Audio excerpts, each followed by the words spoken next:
सूफिया, काजल, अर्थ और कबीर अभी भी खड़े थे। उनमें हिम्मत नहीं थी कि वो अपने दादाजी के बाजू में बैठ सकें। वैसे तो पार्टी में नौजवानों की कमी नहीं थी, मगर उस पार्टी में ज्यादातर लोग शंभुनाथ सारस्वत को देख रहे थे। हल्के सफेद बाल, गेहुआ रंग, लाल रंग का कुर्ता और आंखों पर लगाए चश्मे ने उनकी अलग पहचान बना दी थी। जब उन्होंने सुना कि कबीर ने सूफिया की मदद की है, तो उनका इंटरेस्ट और बढ़ गया। उनके हाव भाव से पता लग रहा था कि वो कबीर के बारे में जानने को उत्सुक थे। बेटा अर्थ, इसे कबीर को देना चाहिए। आखिरकार इस गिफ्ट में किसी की भावना छुपी है, शंभुनाथ ने अर्थ से कहा। अर्थ ने मुस्कुराते हुए कबीर को गिफ्ट वाला बॉक्स दे दिया। कबीर को समझ नहीं आ रहा था कि वो इसे अभी खोल कर देखे या बाद में खोले। वो कभी काजल की तरफ देख रहा था तो कभी सूफिया की तरफ और फिर कभी अपने आसपास खड़े लोगों को। आखिर में काजल ने उसे गिफ्ट खोलने का इशारा किया। कबीर ने इशारा पाते ही गिफ्ट खोल दिया। जब कबीर ने उस सामान को देखा तो उसके होश उड़ गए। उसने ऐसी कुछ उम्मीद नहीं की थी। बॉक्स में एक आधा पत्थर का टुकड़ा था। ये कोई मामूली पत्थर नहीं था, करीब 1000 साल से भी ज्यादा पुराना था। महेंद्र बहादुर को यह पत्थर अपने एक ऑपरेशन के दौरान उस वक्त मिला था जब वो अरुणाचल प्रदेश के कबीलों के बीच रुके थे। वहां के एक सरदार ने उनको ये तोहफा दिया था क्योंकि महेंद्र बहादुर ने उनकी जान बचाई थी। इस पत्थर का रंग नीला और सफेद था। कबीर ने कभी भी इन वस्तुओं पर ज्यादा ध्यान नहीं दिया था। क्योंकि महेंद्र बहादुर उसे ये देना चाहते थे, इसलिए उसने इसे स्वीकार कर लिया। कबीर ये भी सोच रहा था कि शंभुनाथ के सामने उसे सम्मान मिल रहा है तो ये उसके लिए अच्छी बात है। महेंद्र बहादुर ने कबीर को पहले भी 10 लाख का भुगतान किया था और कबीर ने उसे सिर्फ सोफिया के कारण स्वीकार किया था। कबीर के उसके गुरु ने सिखाया था कि जब भी दूसरों को बचाओ तो भूल जाओ, और किसी को बचाना भी था। इनाम पैसा या गिफ्ट नहीं होता। इनाम वो खुशी होती है जो दूसरों को मिलती है। गरीबों के लिए एक कटोरी गर्म पानी और अमीरों के लिए सोने का पहाड़। डॉक्टर की नजर में इलाज के लिए ये सिर्फ एक ही है। सोफिया धीरे से कबीर को ही देख रही थी। वो उसे खोया हुआ देखकर समझ जाती है कि वो उस कीमती सामान के वैल्यू को समझ गया था और असमंजस में था कि लूं या ना लूं। मगर कबीर के भी पास ही कोई ऑप्शन नहीं था। वो बस शांति से गिफ्ट स्वीकार ही कर सकता था। तो उसने वही किया। काजल को यह पसंद नहीं आ रहा था, मगर वो कुछ बोल भी नहीं सकती थी। यार, ये तो पत्थर का सिर्फ आधा टुकड़ा है, पूरा कहाँ है? अर्थ ने तिरस्कार भाव से कहा। अर्थ ने जो कहा था वो सही था, मगर वो सिक्के का सिर्फ एक पहलू था। सूफिया ने खुद इसे समझाना जरूरी समझा। मेरे दादाजी ने बहुत लंबे समय से इसे संभाल कर रखा है। ये आधा इसलिए है कि ये जहां से आया है वहां पर इसे ऐसे ही देने की परंपरा है। अरुणाचल प्रदेश के कबीले में इस तरीके का रिवाज है। अगर आप किसी को बहुत दिल से मानते हैं तो उसे ये पत्थर दिया जाता है। इसे केवल एक मुखिया ही दे सकता है। देने के वक्त पत्थर को आधा अपने पास रख लिया जाता है। मेरे दादाजी को जो मिला था वो भी आधा ही था। ये उसका ही आधा भाग है, जो कि अभी मिस्टर कबीर ने अपने हाथ में पकड़ा हुआ है। वाओ, दैट्स टू गुड यार, इट्स रियली समथिंग कूल। अर्थ ने कबीर से पत्थर को हाथ में लेते हुए कहा। या यू आर राइट, सूफिया ने अर्थ को जवाब दिया। फिर वो सबको देखते हुए आगे बोली। कहते हैं इस स्टोन में माइंड कंट्रोलिंग एबिलिटी भी है और ये हीलिंग में भी काम आता है। किसी बीमार आदमी के पास इस स्टोन को रखो तो वो भी जल्दी ठीक हो जाता है। सब लोग ये सुनकर हैरान हो जाते हैं। उन लोगों को ऐसे किसी भी कबीले या ऐसे किसी चीज के बारे में जानकारी नहीं थी। सूफिया ने पहले से ही कबीर को इस हिस्से के बारे में बताने का सोचा था, मगर उसे सही वक्त नहीं मिला था। उसके बाद उसने बताया कि ये पुराना पत्थर कितना कीमती था। ये सुनकर लोगों में हड़कंप मच गई थी। इसके बारे में जानने वालों के लिए ये खजाने से कम नहीं था। सूफिया के दादाजी सच में बहुत बड़े दिल वाले थे। नंदिनी और मीरा, जो रीमा के साथ थे, पार्टी से जाने को तैयार हो चुके थे। मीरा ने रीमा को उस पत्थर को बहुत गौर से देखते हुए देख लिया था। फिर उसने अपना दिमाग लगाकर एक सॉलिड प्लान बनाया। उसके चेहरे की मुस्कुराहट बता रही थी कि उसे एक तीर से 2 शिकार करने की चाह थी। काजल की माँ का इरादा था कि कबीर से वो पत्थर लेकर अपनी ननंद रीमा को दे दे। अगर वो ऐसा कर देती तो सुबेदी परिवार में उसकी इज्जत और बढ़ जाती। अपने पति के आने वाले नए बिजनेस को देखते हुए वो रीमा के ससुराल वालों को कुछ देना चाहती थी। मुद्दा बहुत साफ था। अगर रीमा से नए बिजनेस में सपोर्ट चाहिए तो उसे खुश करना ही पड़ेगा। ऐसा कर मीरा कबीर पर अपना कंट्रोल भी दिखा सकती थी। कबीर, जल्दी करो और अपनी बुआ को दिखाने के लिए उस पुराने पत्थर को यहाँ ले आओ, मीरा ने आदेश दिया। माँ, काजल ने धीरे स्वर में अपनी माँ से कहा। वो अपने पति को और दूसरों के सामने जलील होता नहीं देख सकती थी। काजल कोई बात नहीं, ये लो। कबीर मुस्कुराया और काजल को बॉक्स दिया। वो यहाँ सिर्फ काजल के लिए तो आया था। काजल ने बॉक्स लिया और अपनी माँ को दे दिया। वो सारस्वत परिवार के लोगों की बेकार की छींटाकशी नहीं सुनना चाहती थी। हालांकि इसका एक छोटा सा हिस्सा गायब है, पर अभी भी अच्छी कंडीशन में है। मैं इसका सही इस्तेमाल कर पाऊंगी, पर कबीर इसे मुझे किस कीमत पर बेचने के लिए तैयार होगा? रीमा ने जवाब दिया। शंभुनाथ सारस्वत ने अपने दिल में आह भरी। दरअसल अपनी उम्र में उन्हें पहले से ही मौत का बहुत डर था। अगर उनके पास इस तरह का एक पुराना पत्थर होता तो वो कम से कम 3 से 5 साल और बिना किसी समस्या के जीवित रह सकते थे। परंतु उनकी बहू बोल चुकी थी। अब ससुर के रूप में सुबेदी परिवार की बहू से चीजें लेना अच्छी बात नहीं थी। उधर काजल और कबीर को मीरा के इरादों का कोई पता नहीं था। वो लोग मीरा को वो पत्थर सौंपकर वहां से थोड़ा दूर हो जाते हैं। काजल को लग रहा था कि शायद उसकी माँ उसकी बुआ को ये पत्थर दिखाकर कबीर के अच्छे और जिम्मेदार होने का सबूत देगी। उसे पता नहीं था कि उसकी माँ क्या गेम खेल रही है। उधर मीरा के दिमाग में सिर्फ वो पल चल रहा था जब उसके पति को सिर्फ एक छोटी सी गलती के लिए घर से निकाल दिया गया था। मीरा ये भी सोच रही थी कि शंभूनाथ की तबीयत पहले से ही खराब चल रही थी। अगर उनकी मौत हो जाती तो प्रणव पूरे बिजनेस को टेक ओवर कर लेगा। पार्टी अब खत्म होने वाली थी। ये पार्टी बहुत लोगों के लिए खास थी। केशव सारस्वत को जहां खुद को साबित करने का एक सुनहरा मौका मिला था, वहीं शंभुनाथ ने भी कबीर के व्यक्तित्व के एक नए पहलू के बारे में जाना था। मीरा ने भी अपनी चाल यहाँ बखूबी चली थी। उसने कबीर के गिफ्ट को रीमा के हवाले कर दिया था। आप यूं ही मेरे साथ फॉर्मल हो रही हो। हम एक परिवार हैं। आपको हम ये प्यार से दे रहे हैं, न कि पैसों के लिए। आप बस इसे चुपचाप रख लीजिए अपने पास। मैं अब कुछ नहीं जानती। आप मुझे अपना मानती हैं तो आपको ये लेना ही पड़ेगा। मीरा ने गिफ्ट रीमा को सौंपते हुए कहा। इस तरह मीरा ने अपने लिए बहुत बड़ा समर्थन हासिल कर लिया था। ये बिजनेस के लिए भी इम्पोर्टेंट था और फैमिली के लिए भी, मगर इसमें उसने कबीर की अवहेलना की थी। उसे अगर कबीर को मिली गिफ्ट देनी ही थी तो कम से कम पहले कबीर की राय पूछनी चाहिए थी। शिष्टाचार तो यही था। कबीर मना नहीं करता, मगर मीरा ने कबीर की भावनाओं को नजरअंदाज कर अपनी बेटी को जरूर दुख पहुंचाया था। माँ, आप ऐसी क्यों हैं? मुझे समझ नहीं आता। आपको कबीर की राय का थोड़ा सम्मान करना चाहिए था ना। गिफ्ट कबीर को मिला था और वो आपका दामाद है। काजल कबीर के लिए अपनी माँ से लड़ रही थी। रीमा भी ये सब सुन रही थी। फिर वो उन दोनों के बीच आकर खड़ी हो जाती। चलो हम उसकी राय पूछ लेते हैं, रीमा ने कहा। क्या वो लड़का कबीर सिर्फ तुम्हारा पति है? क्या अब तुम मेरी बेटी नहीं रही? क्या मैं खुद से कोई फैसला नहीं ले सकती हूँ? मीरा ने तुरंत पीले पड़ चुके चेहरे से अपना दुख जाहिर कर कहा। माँ, आप काजल की बात का बुरा मत मानिए। मैं आपको यह दे देता हूँ। कबीर मीरा की बात से सहमत दिखा, मगर मीरा ने कबीर की ओर देखा भी नहीं, क्योंकि वो पत्थर देने का सारा श्रेय खुद लेना चाहती थी। Thank you sister. हमारा सुबेदी परिवार आपके इस दरिया दिल को नहीं भूलेगा, रीमा ने मुस्कुराते हुए कहा। इससे आसपास के लोगों में काफी जलन हुई। शंभुनाथ सारस्वत और सोफिया खुश तो नहीं थे, मगर वो दोनों जानते थे कि कबीर के बारे में मीरा कैसी सोच रखती थी। हालांकि सोफिया को कोई पछतावा भी नहीं था। वो तो बस कबीर की खुशी चाहती थी। इसके अलावा शंभुनाथ वहां उपस्थित थे तो बहुत मुमकिन था कि वो इसे कबीर का परिवार पर एहसान माने। वो भी कबीर के लिए अच्छा होता, ये सोचकर भी सोफिया खुश थी। घर जाने के रास्ते में मीरा और केशव बहुत उत्साहित थे। पार्टी में हुई मीटिंग में प्रणव के हस्तक्षेप के कारण नई कंपनी का मामला जटिल और भ्रमित करने वाला हो गया था, मगर मीरा ने उस कीमती पत्थर के बदले में सुबेदी परिवार का सहयोग हासिल कर लिया था। इस तरह बाजी जीतने से सारा मामला केशव के पक्ष में आ गया था। माँ, आपने इतने सारे लोगों के सामने कबीर को नीचा क्यों दिखाया? काजल ने अपनी नाराजगी जाहिर की। क्या कहा तुमने? मीरा की खुशी गायब हो गई थी। माँ, आप ये कैसे कर सकती हैं? आप हमेशा अपनी जरूरत के हिसाब से कबीर का इस्तेमाल करती हैं। क्या मेरे पति का कोई वजूद नहीं है हमारे घर में? धीरे धीरे माँ बेटी का मन मुटाव झगड़े का रूप ले रहा था।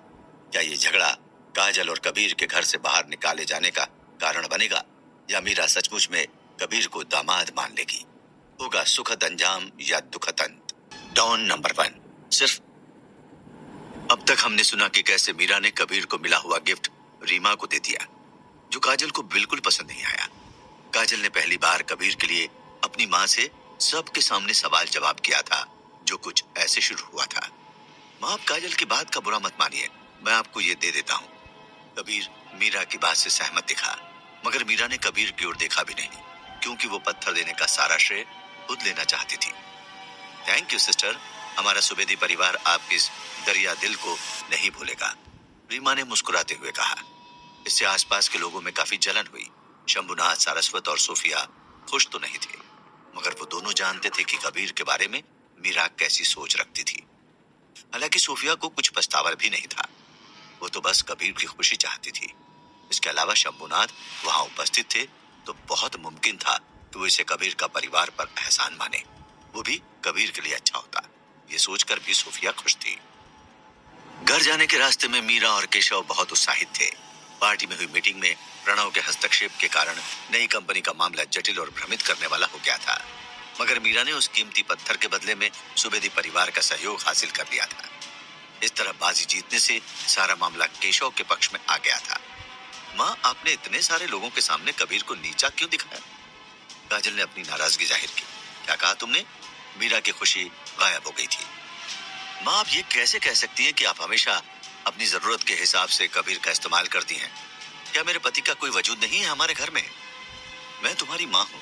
अगर मैं इसे स्वीकार करती हूँ तो इसका साफ मतलब है कि मैं इसे स्वीकार करती हूँ। मीरा ने रूखे तरीके से कहा। क्या आप सच कह रही हैं? क्या आपने सच्ची में कबीर को स्वीकारा है? अगर हाँ, तो आपने बुआ के सामने इस तरह का व्यवहार नहीं किया होता। काजल ने धमकी भरे लहजे में कहा। मीरा बहुत गुस्से में थी। उसे लगा काजल जो बोल रही है वो सब कबीर की साजिश है। ठीक है, ठीक है। आज का दिन इतना अच्छा था, मुझे समझ में नहीं आ रहा कि तुम दोनों आपस में क्यों उलझ रहे हो। केशव, जो गाड़ी चला रहा था, उन्होंने उन दोनों को रोकने की कोशिश करते हुए कहा।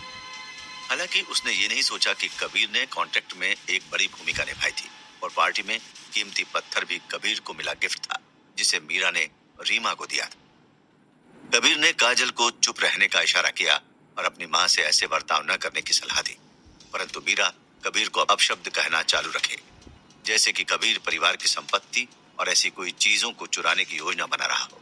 पर कबीर के इशारे पे काजल ने जवाब देना छोड़ दिया था। घर वापस लौटने के बाद कबीर ने उस रात जो कुछ भी बीता उसे याद किया। वो सोचने लगा, काजल को कितना खराब लग रहा होगा। वो तो सोफिया को देखना भी नहीं चाहती है। सोफिया को ऐसे नहीं आना चाहिए था और गिफ्ट तो बिल्कुल भी नहीं लाना चाहिए था। कुछ देर खामोश रहने के बाद कबीर काजल की ओर मुड़ता है और बोलता है।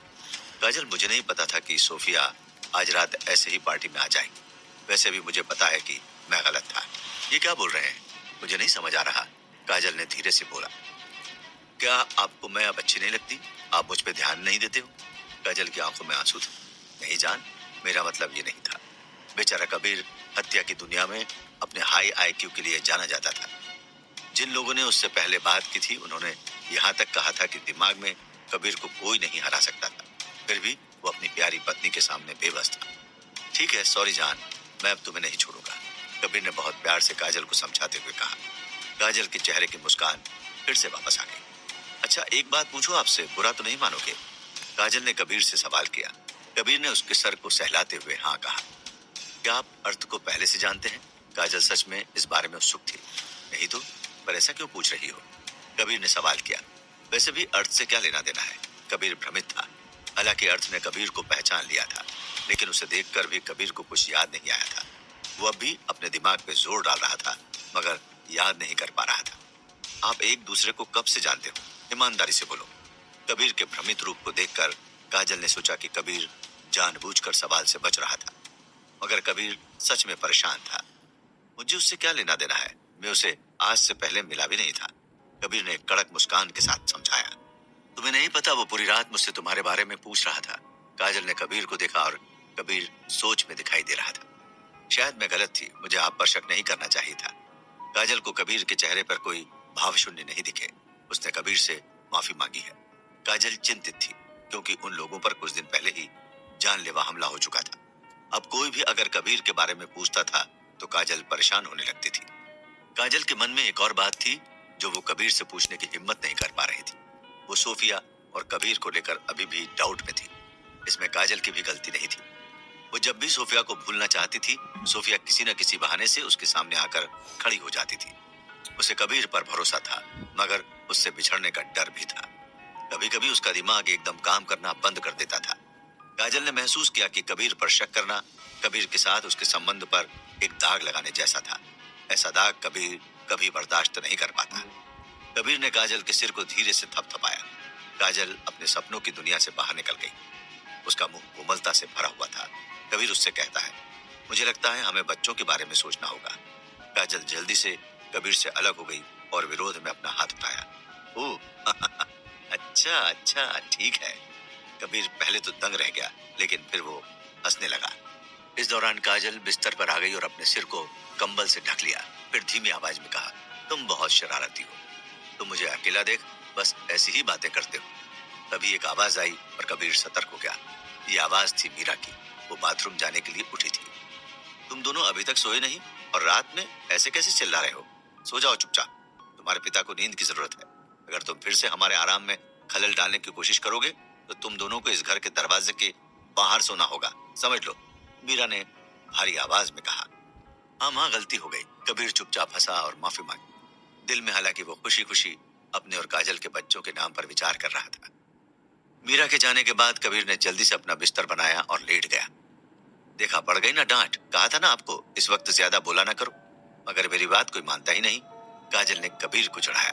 हाँ हाँ, मेरी पत्नी समझदार है, ये अच्छी बात है मेरे लिए। चलो, कॉलेज जाने का कुछ तो फायदा है। कबीर ने भी काजल के साथ मजाक किया। सो जाओ अब, कबीर ने उसके माथे को चूमते हुए कहा। काजल कंबल के नीचे छिप गई और हंस पड़ी। काजल की दुनिया बिल्कुल फेयरी टेल्स की तरह थी। सारस्वत फैमिली की हवेली में दूसरी तरफ कुछ ऐसा हो रहा था जिसको किसी ने उम्मीद नहीं की थी। देर रात एक काले रंग की गाड़ी आई थी। गाड़ी में अर्थ बैठा था और उसके साथ एक लड़की थी। वो लड़की अर्थ की छोटी बहन अलीशा थी। उसने लाल रंग का बड़ा सा फ्रॉक पहना था। खुले हुए बाल, बड़ी बड़ी आंखें उसकी खूबसूरती में चार चांद लगा रहे थे। अर्थ ने अलीशा को सीधे उसके कमरे में छोड़ दिया। अलीशा अभी चंडीगढ़ से आ रही थी। अर्थ और वो दोनों जुड़वा भाई बहन थे। दरअसल सारस्वत फैमिली की हवेली काफी बड़ी थी। भले ही केशव को उसके पिता ने गुस्से में हवेली से बाहर निकाल दिया था, मगर वो लोग अभी भी स्टाफ क्वार्टर में ही थे। हालांकि केशव को भी इस कारण गुप्त रूप से राहत मिली थी। केशव को आजादी पसंद थी, साथ में वो अपने भाई से भी दूर था, जिससे वो बहुत चिढ़ता था। मीरा के कुछ अलग ख्याल थे। उसे लगता था कि आजादी तो मिली है, मगर प्रणव कहीं अकेले ही पूरी प्रॉपर्टी न हड़प ले। अलीशा हवेली के दाहिने हाथ वाले रास्ते में अपने कमरे में आ गई। वैसे तो वो बहुत थकी हुई थी, मगर वो कबीर और काजल से मिलना चाहती थी। रास्ते में जब अर्थ ने उसे सब कुछ समझाया था तो वो कबीर से मिलने के लिए और भी ज्यादा उत्तेजित हो गई थी। कबीर जैसा भी हो, उसकी पॉपुलैरिटी है इस परिवार में।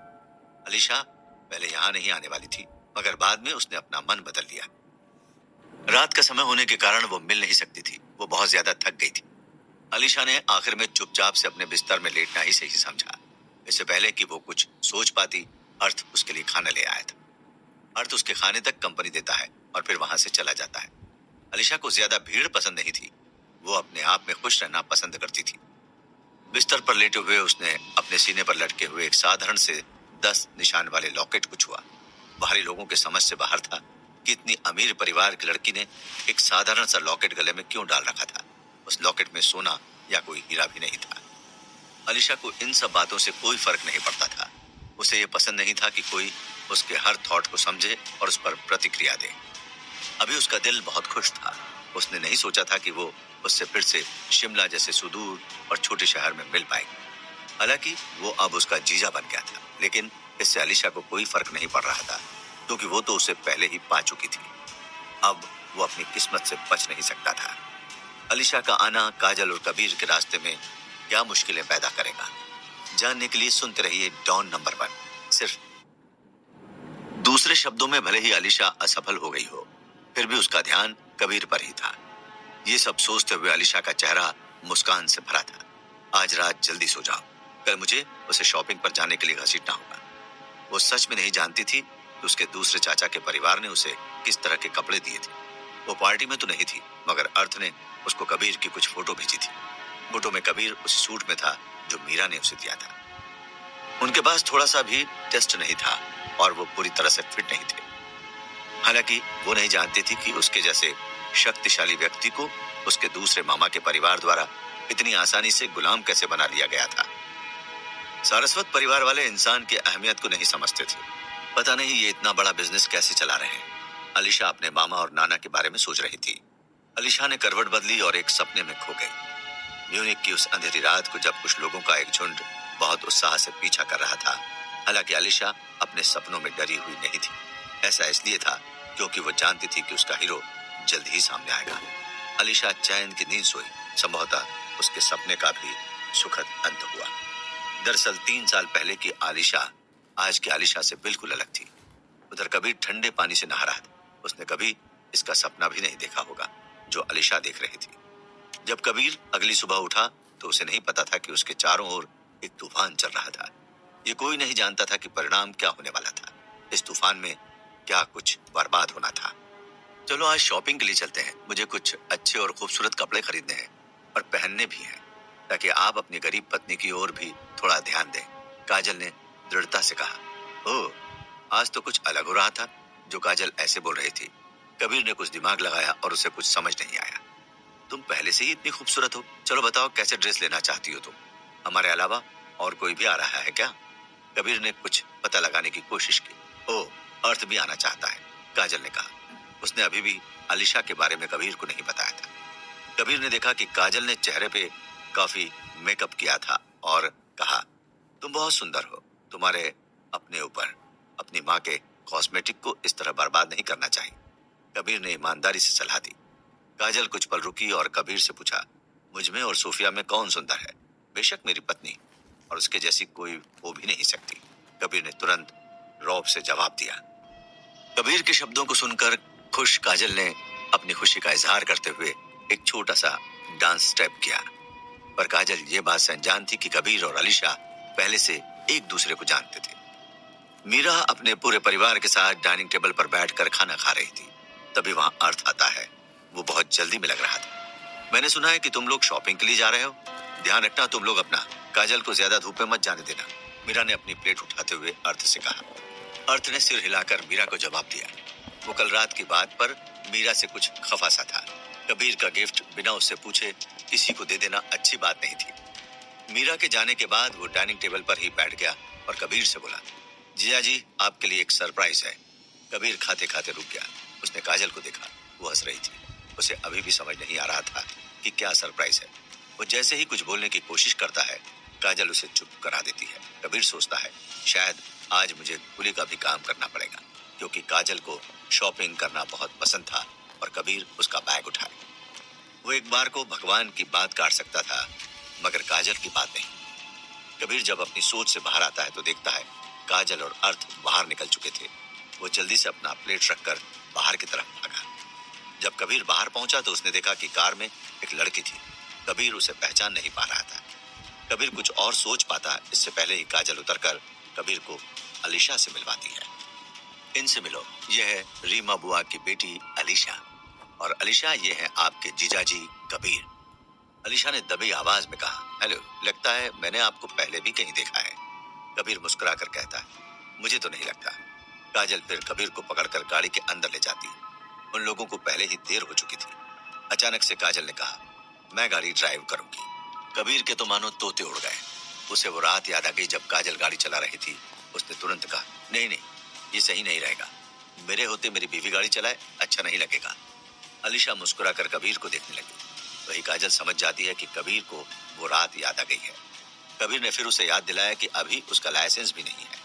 अगर पुलिस ने पकड़ लिया तो दिक्कत हो जाएगी, और अमरेंद्र के मौत के बाद पुलिस ऐसे भी बहुत सख्ती से कार्रवाई कर रही है। मगर ये कार सारस्वत परिवार की, कोई ट्रैफिक पुलिस इसे चेक नहीं करेगी। जीजाजी चिंता न करें, आप ड्राइव कीजिए, अलीशा ने गर्व से कहा। स्प्रिंग ब्रिज हाउस चलते हैं, काजल ने कबीर से कहा। ठीक है, कबीर ने कार घुमाई। स्प्रिंग ब्रिज हाउस शहर में अभी नया खुला था। हालांकि शिमला बहुत ज्यादा बड़ा शहर नहीं था, मगर हिमाचल प्रदेश की राजधानी होने के कारण वो एक बिजनेस सेंटर भी था। स्प्रिंग ब्रिज हाउस में सभी जाने माने ब्रांडों की अपनी दुकानें थी, एक तरह का छोटा मॉल। दुकान के अंदर आते ही अलीशा काजल को सीधे अपने साथ शॉपिंग करने ले गई। वही कबीर भी मेंस कलेक्शन की ओर बढ़ गया। उसने कुछ दिन पहले सुना था कि यहाँ नए डिजाइनर के कपड़े आए। हालांकि अंत में कबीर ने कुछ साधारण कपड़े ही खरीदे। इसी तरह कुछ बैग भी भर गए। कबीर को पहले इन चीजों को कार तक ले जाना था। काजल और अलीशा की शॉपिंग पूरी तो हो चुकी थी, मगर उन लोगों ने दुकान को थोड़ा और एक्सप्लोर करने का बहाना निकाल लिया था। कबीर को इंतजार था, साथ में वो काजल के ऊपर भी नजर बनाए हुए था। कबीर के जाने के कुछ ही समय बाद वहीं के दुकान में अभय भी दिखाई दिया। वो पहले से थोड़ा रिजर्व दिख रहा था। उसने ब्लैक कलर की हुडी पहन रखी थी। उसके चेहरे पर एक खामोशी थी और चेहरे पर कुछ चोट के निशान थे। अली, वाह, तुम यहाँ? गुलाबी चेहरे वाले एक लड़के ने आश्चर्य भरे स्वर में कहा। किसी को उसका नाम पुकारते हुए सुनकर आलिशा ने घूमकर देखा। आलिशा को पसंद नहीं आता था जब उसके परिवार के अलावा अन्य लोग उसे ऐली कहते थे। उसके सामने था सुबोध गायन। आलिशा को वहां सुबोध से मिलने की उम्मीद नहीं थी। उसके चेहरे से जाहिर हो रहा था कि वो बिल्कुल भी उसे वहां देखकर खुश नहीं थी। सुबोध का जन्म दिल्ली के एक सामान्य परिवार में हुआ। उसे घूमने का शौक बहुत था। आलिशा और सुबोध एक ही स्कूल और कॉलेज में पढ़ते थे। सुबोध आज जहां भी था अपने बलबूते पर पहुंचा था। सुबोध और आलिशा की एक अलग ही कहानी थी। एक समय था जब आलिशा सुबोध का पीछा करती नजर आती थी। सुबोध किसी को भी अपने बात की चाल में बांध लेता था। उसके कम्युनिकेशन स्किल का कोई जवाब नहीं था। कॉलेज में उसके दिमाग के कारण उसे प्रोफेसर नाम से भी जाना जाता था। उस समय सुबोध ने आलिशा पर ज्यादा ध्यान नहीं दिया, मगर इस बार जब आलिशा चंडीगढ़ अपने घर आई थी तो सुबोध ने उसको देखा था। देखते ही वो चौंक गया था, क्योंकि अब जिस आलिशा से वो मिल रहा था वो वैसी ही थी जैसी लड़की की तलाश सुबोध अब तक करता आया था।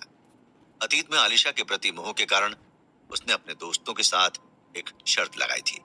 जब भी वो चाहेगा आलिशा को जीतने में सक्षम होगा। सुबोध को इस बात का अंदाजा नहीं था कि आलिशा का दिल पहले ही म्यूनिख में एक आवारा और खतरनाक इंसान पर आ गया था। आलिशा के चेहरे पर कोई खुशी नहीं थी, न ही आंखों में कोई भाव थे। काजल भी उसे देखकर हैरान थी। आलिशा की सारी खुशी एक बार में गायब हो गई थी। इस बार आलिशा को देखकर सुबोध को अपने पहले ही गलती याद आ गई। इसके अलावा आलिशा सुबेदी परिवार की अनमोल बेटी थी। उसके उलट सुबोध का परिवार बहुत अमीर या बड़ा नहीं था। वो उनकी बराबरी नहीं कर सकता था। अगर आलिशा से सफलतापूर्वक शादी कर लेता तो ये उनके मान सम्मान के लिए बहुत अच्छा होता। इस मुलाकात से ऐसा लग रहा था जैसे वो दोनों अचानक मिले थे, जैसे पुराने दोस्त कभी कभी अचानक से एक दूसरे के सामने आ जाते हैं। मगर सच कुछ और था। सुबोध ने बहुत सारा होमवर्क किया था आलिशा के लिए, यहाँ तक कि अभय को भी साथ लाया था। सुबोध चाहता था कि उसके पास कोई सॉलिड रीजन हो शिमला शहर में होने का। तैयारी पूरी थी कि मौका न जाए हाथ से। अभय जेल में था क्योंकि सोफिया ने इस मामले से निपटने के लिए अपने कुछ कॉन्ट्रैक्ट्स का यूज किया था। इस समय चीजें खराब होने के लिए एक मोड़ ले चुकी थी। समय बहुत जल्दी से बदल रहा था। अभय का केस सुबोध के पहचान के वकील ने लिया था, जिसने बहुत चालाकी से केस को कमजोर कर दिया था। इन सब के बदले में सुबोध और अभय के बीच कुछ बिजनेस डील्स भी हुई थी। अभय आखिर में जैसे तैसे जेल से बाहर आ गया था। सुबोध ने पर्सनल इंटरेस्ट के लिए अभय की मदद की थी। अभय बाहर आने के बाद जानता था कि जिसने उसे बचाया था वो सुबोध ही था। सुबोध अपने नाम से ज्यादा काम से जाना जाता था। अब जबकि सुबोध के पास शिमला में काम था तो वो अभय के वालिया परिवार और उनके बिजनेस में बहुत ज्यादा दिलचस्पी ले रहा था। उसका इरादा कोई नहीं जानता था। जब अभय को पता चला कि सुबोध अपने प्यार के लिए शिमला आया है तो वो फौरन उसकी मदद करने के लिए राजी हो गया। आलिशा की पोजीशन को जानने के लिए भी अभय ने एक जाल बनाया था। जिस जगह आलिशा कपड़े खरीद रही थी वहीं पर एक काम करने वाले लड़के को उसने काम पर लगाया था, जिस कारण सुबोध सीधे उसी दुकान पर जा सका और आलिशा को ढूंढ सका। ये सब अभय की मदद से हुआ था। सुबोध आलिशा के बारे में बहुत ज्यादा सीरियस था। अभय, आप यहाँ कैसे? काजल ने अभय को हैरान भाव से देखते हुए पूछा। अब कहानी का मोड़ क्या होगा? आलिशा कबीर को पाना चाहती है, सुबोध आलिशा को। अभय काजल को और काजल पहले से ही कबीर पे सोफिया को लेकर शक कर रही है। कौन जाएगा किसके साथ और किसके रिश्ते में आएगी दरार। शॉपिंग करने गए कबीर को अभय और उसके दोस्त सुबोध ने जबरदस्ती घेर लिया था। खेल वही था पुराना, मगर मोहरे अब बदल गए थे। आज कबीर के खिलाफ सुबोध और अभय का पलड़ा भारी लग रहा था। खैर, वो दोनों अभी कबीर को जानते ही कहां थे। कबीर के लिए मुश्किल की बात यह थी कि वो पब्लिक प्लेस पर था और उसे मालूम था कि वो यहाँ ज्यादा कुछ नहीं कर सकता। मौके को देखते हुए वहां आसपास जमा हुई भीड़ चुपचाप पीछे हट गई। काफी लोग वहां से जा चुके थे, इसलिए चहल पहल भी बहुत कम होने लगी थी। मार्केट प्लेस में अब भीड़ बहुत कम हो गई थी। ये वही शहर था जहां अभय के कारण उसके पिता की इज्जत पर दाग लगा था। अभय नहीं चाहता था कि वहां से भीड़ कम हो, क्योंकि आज उसके पास मौका था कि वो अपने पापा की वैल्यू को बढ़ा सके। अभय ने कबीर को हल्के गुस्से में जवाब दिया, तुमने मेरे पापा को बहुत ही कम में आंका था मेरे दोस्त। आज तुम्हें पता चलेगा कि मैं और मेरे पापा क्या कर सकते हैं, हमारी क्या ताकत है। माफी मांग लो कबीर, तुम्हारी भलाई इसी में है, मान लो माफी। कबीर को अभय की किसी भी बात का कोई टेंशन नहीं था। वो तो बस सारे सिचुएशन को एनालाइज कर रहा था। को ठीक से देख रखा था जहां उसे घेरा गया था। वो अभय और सुबोध से बातों में नहीं जीतना चाहता था।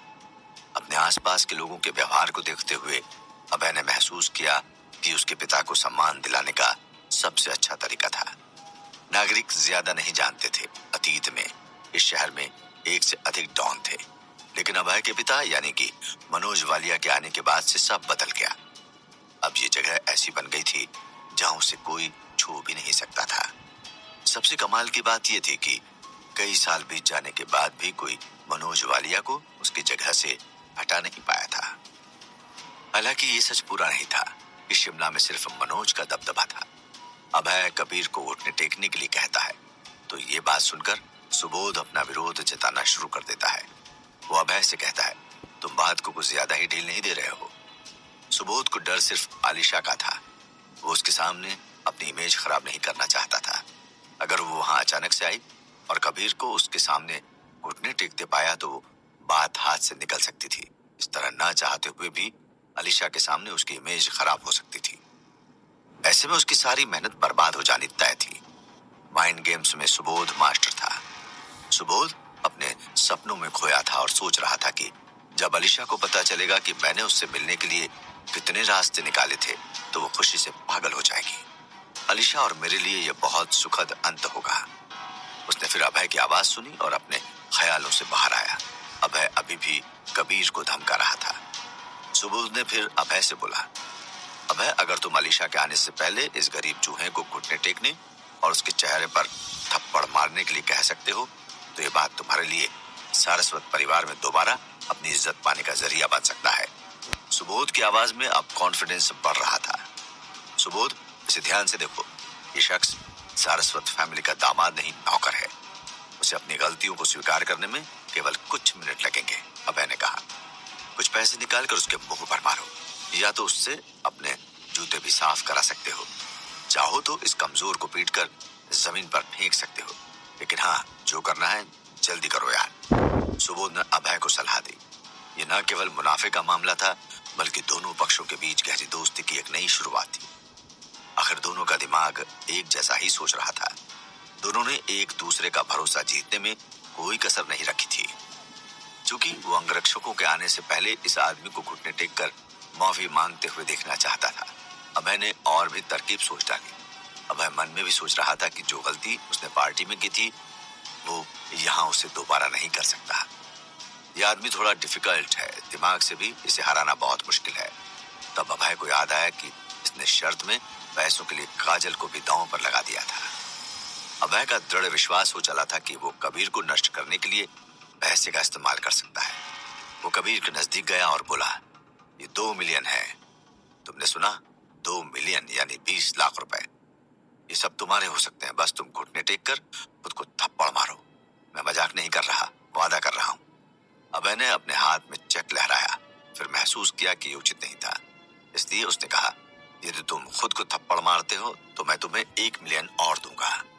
आपने अपने जीवन में एक साथ इतना पैसा नहीं देखा होगा। अपने पक्ष में परिणाम लाने के लिए इस बार सुबोध ने रकम बढ़ाकर पहले से दुगुनी कर दी। सुबोध को अब अभय पर भी गुस्सा आ रहा था। वो सोच रहा था, इस अभय को वास्तव में मालूम नहीं है कि कैसे आदमियों को डील करना चाहिए। पता नहीं ये कैसे बिजनेस चलाएगा। कबीर दोनों को पागल होते देख रहा था और सोच रहा था कि पिछला लेसन शायद पर्याप्त नहीं था अभय के लिए। इस बार उसे बंदूक के रूप में इस्तेमाल किया जा रहा था और इसे इसकी भनक तक नहीं लगी। सच में बहुत बेवकूफ है। सुबोध कबीर के स्वभाव के बारे में निश्चित नहीं हो सका था। चूंकि वो कबीर की गहराई को नहीं देख सका था तो उसने अभय को उसकी तलाश करने के लिए कहा। वो अपने हाथ गंदे नहीं करना चाहता था। 5 मिलियन, इसके बारे में कुछ सोचोगे तुम? कबीर ने महसूस किया कि अभय को नहीं पता था कि उसकी अपनी पहचान कैसे सामने लाई जाए। इस वजह से वो कीमत बढ़ा रहे थे। कबीर अभी भी खामोश खड़ा था। भाई, तुम गरीब के साथ साथ पागल हो क्या? क्या तुम जानते हो कि 5 मिलियन कितने होते हैं? अभय सोचता था कि पैसों से सब कुछ किया जा सकता है। अभय से ज्यादा अच्छी सोच वाले उसके पिता थे। मनोज जानता था कि पैसा और पावर को कंट्रोल कैसे करना है। जब उन्हें पता चला कि राय परिवार उनका समर्थन कर रहा है तो मनोज ने किसी और के लिए परेशानी का कारण नहीं बनने का फैसला किया और तुरंत केशव सारस्वत के साथ हुआ बिजनेस डील खत्म कर दिया। उन्होंने जो भी किया वो दिमाग से किया। मनोज वालिया ऐसे ही शिमला शहर में सबसे ऊपर नहीं गए थे। घुटने टेको, अपने आप को चेहरे पर थप्पड़ मारो, मैं तुम्हें सब दूंगा, अभय ने अब गुस्से में कहा। अब कबीर ने गुस्से में पलटवार करते हुए कहा, अगर तुम तुम्हारे बगल में खड़े इस आदमी को मार सकते हो तो मैं तुम्हें तुरंत 10 लाख दूंगा। ये सुनते ही अभय और सुबोध दोनों दंग रह गए। अब कबीर ने दांव चला कि अभय अपने घुटने टेक दे। अभय, देखो कि कैसे एक नौकर तुम्हें पूरी तरह से नीचा दिखा रहा है। अगर तुम्हारी जगह मैं होता तो मैं निश्चित रूप से इसे बर्दाश्त नहीं कर पाता और इसे अभी 2 थप्पड़ लगा देता। सुबोध आग की लपटों को हवा दे रहा था। अगर यह आदमी सच में इतना कैश ट्रांसफर कर सकता है तो इसे काफी अच्छा बैकग्राउंड वाला माना जा सकता है। अभय सोच में पड़ गया था कि कबीर के पास इतने पैसे कहां से आए। इतना तो वो चुरा भी नहीं पाएगा सारस्वत परिवार से। काजल भी उसे इतने पैसे नहीं लाकर दे सकती है। वो कबीर पर और दबाव डालकर ये बात जानना चाहता था। सुबोध देख रहा था कि कबीर कैसे सिर्फ अपने दिमाग का इस्तेमाल कर अभय के दिमाग के साथ खेल रहा था। यदि तुम मुझे थप्पड़ मारते हो तो मैं तुम्हें इतने पैसे जरूर दूंगा, कबीर ने आत्मविश्वास से कहा। उसे मालूम था कि अगर उसने स्विस बैंक में अपने पैसे का इस्तेमाल नहीं किया तो भी कार्तिकेय या हर्षवर्धन से कुछ मिलियन आसानी से ले सकता था। उसे बस एक फोन कॉल करना था। ऐसा लगता है कि तुम मेरे कॉन्फिडेंस में हो और सुबोध के आगे घुटने नहीं टेकोगे। सोच लो, क्योंकि बाद में अगर उसके सामने घुटने टेकना चाहोगे तो हो सकता है तब बहुत देर हो चुकी हो और वो तुम्हें ऐसा करने की इजाजत ना दे, अभय ने बोला। अभय की नजर में यह आदमी एक पागल था। इसके उलट सुबोध कबीर के दिमाग को समझने की कोशिश कर रहा था। तुम कमजोर हो, अगर तुम अपनी क्षमता के आधार पर 5 मिलियन निकाल सकते हो तो क्यों नहीं निकालते? पहले तुम शर्त तो बताओ, फिर देखते हैं कौन क्या निकालता है, कबीर बोला। अभय अभी भी समझ नहीं पाया। उसने महसूस किया कि उसे एक बेकार इंसान ने मूर्ख बनाया है, इसलिए वो गुस्से से बोला, ठीक है, ये एक सौदा है, ठीक है, ये एक डील है। कबीर तुरंत सहमत हो गया। कबीर जानता था कि अगर वो 50 लाख दे सकेगा और इस आदमी को फिर से हरा सकेगा तो भविष्य में उसे देखकर अभय अपना सर उठाने की हिम्मत नहीं कर सकेगा। कबीर ये भी जानता था कि अभय फिर से अपने ही चाल में फंस चुका था। पहले भी हीरो बनने के चक्कर में जीरो बन गया था और अब दोबारा वही गलती कर रहा था। ये केवल 5 मिलियन थे। कबीर ने अपना फोन निकाला और उसके साथ कुछ देर खेल रहा था। मैं रिलैक्स हूं, जानते हो क्यों? कबीर ने अभय से पूछा। क्यों? अभय ने पूछा। बताता हूं, परेशान क्यों हो रहे हो? मैं आज एक फोरकास्ट करना चाहता हूं, कबीर ने मुस्कुराकर कहा। कैसा फोरकास्ट? और पैसे दिखाओ, अभय ने बेचैनी से कहा। आज किसी की हार होने वाली है और वो भी बहुत बड़ी है। जानते हो किसकी? कबीर पहेलियों में बात करके क्या बताना चाह रहा था जो अभय की समझ में नहीं आ रहा था। आखिर सुबोध पे इस डील का क्या प्रभाव पड़ने वाला था? वो आलिया को पा सकेगा या नहीं? काजल का कबीर के इस डील पर क्या रिएक्शन होगा? क्या वो पॉजिटिव में ले सकेगी या ये कारण बनेगा काजल और कबीर के बीच